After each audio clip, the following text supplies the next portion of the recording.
আসসালামু আলাইকুম সবাইকে। আমার ভিডিও দেখার জন্য সবাইকে ধন্যবাদ। আমি একটা ট্রাকের পিচের পার্ট কাটবো আজকে। এক বোতলে ট্রাকটা কাটার চেষ্টা করব, ইনশাল্লাহ পারবো। আপনারা ভিডিওটা লাস্ট পর্যন্ত দেখলে বুঝতে পারবেন কয় বোতল লাগে। আমি জানি এক বোতলে কাটছি আরও আগে, আজকে নতুনভাবে কাটতেছি এক বোতল। আপনারা ভিডিওটা দেখতে পাবেন। আমার মতো কেউ যদি এক বোতলে কাটতে পারেন তারা কমেন্টে জানাইবেন। আমি দেখতে চাই কারা কারা ট্রাকের বমি আমার মতো এক বোতল কাটতে পারে।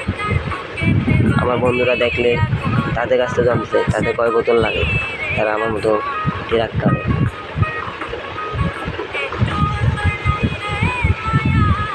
ভালো লাগলে ভিডিওটা একটি লাইক দিবেন, ভিডিওটা শেয়ার করবেন বেশি বেশি করে আপনারা ভাই।